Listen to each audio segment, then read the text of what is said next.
जो किया है उसका फल तो मिलेगा ही मिलेगा।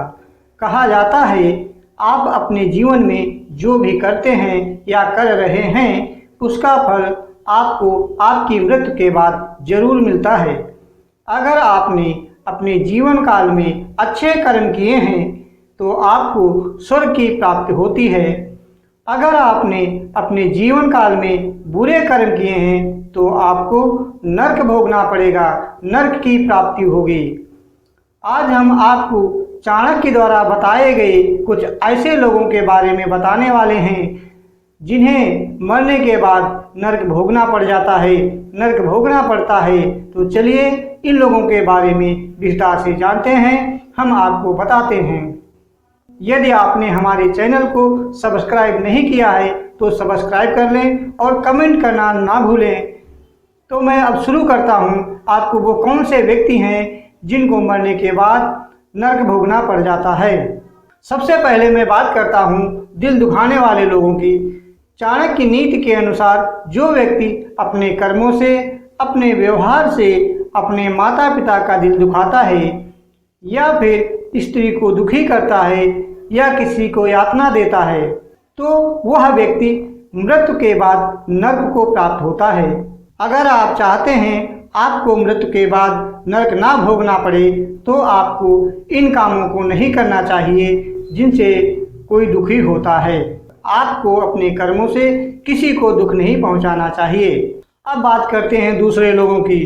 चाणक्य नीति में चाणक्य कहते हैं जो लोग धन का लालच करते हैं और वासना के वशीभूत रहते हैं और अपने आप में अहंकार से युक्त रहते हैं, अपने आप को अहंकार से भरा हुआ रखते हैं, ऐसे लोगों को मृत्यु के बाद नरक भोगना पड़ता है।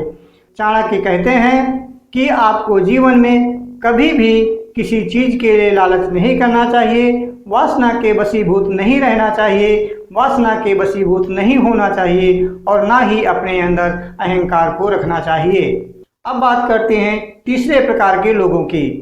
चाणक्य नीति के अनुसार अगर आप अपनों से बैर रखते हैं, अपनों से दुश्मनी रखते हैं या फिर केवल उनसे स्वार्थ रखते हैं तो ऐसे व्यक्ति को मृत्यु के बाद नरक भोगना पड़ता है।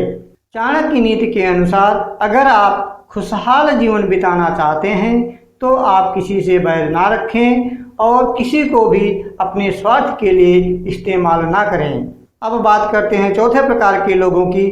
चाणक्य कहते हैं अगर आप ऐसे व्यक्ति हैं जो गरीबों का शोषण करते हैं, उनका दोहन करते हैं, उनका प्रयोग करते हैं, लड़कियों और महिलाओं के प्रति आपके गलत विचार होते हैं तो ऐसे लोगों को नरक भोगना पड़ता है।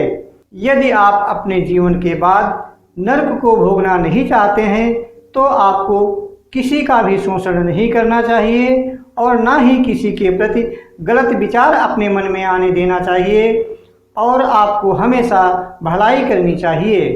अब बात करते हैं पांचवें प्रकार के लोगों की। चाणक्य कहते हैं जो व्यक्ति दुष्ट प्रवृत्ति का होता है या फिर नीच प्रवृत्ति का होता है उन्हें मृत्यु के बाद नरक में ही जगह मिलती है। चाणक्य ये भी कहते हैं अगर आप मृत्यु के पश्चात नरक भोगना नहीं चाहते हो तो आपको अपनी सोच को बदलना होगा, अपनी सोच को भलाई से युक्त रखना चाहिए और हमेशा अच्छे कर्म करते रहना चाहिए। अच्छे कर्म करने से मनुष्य स्वर्ग को प्राप्त होता है। चाणक्य के इन विचारों को सुनकर यह जानकारी मिलती है कि हमें किसी का दिल नहीं दुखाना चाहिए, हमें लालच नहीं करना चाहिए, हमें अहंकार नहीं करना चाहिए, स्वार्थप्रत नहीं होना चाहिए, किसी से बैर नहीं रखना चाहिए, किसी का शोषण नहीं करना चाहिए, दुष्ट प्रवृत्ति नहीं अपनानी चाहिए, हमेशा अच्छे कर्म करना चाहिए, दूसरों की भलाई करना चाहिए। ऐसा करने से हम लोगों में प्रसिद्धि होते हैं और भगवान के नियमों के अनुसार अच्छे कर्म करने से स्वर्ग की प्राप्ति होती है। दोस्तों एक बार फिर मैं आपसे कहता हूं, आपने चैनल को सब्सक्राइब नहीं किया है तो सब्सक्राइब जरूर कर लें, वीडियो को शेयर कीजिए, लाइक कीजिए और कमेंट जरूर कीजिए। फिर मिलते हैं एक नई जानकारी के साथ, तब तक के लिए जय हिंद, धन्यवाद।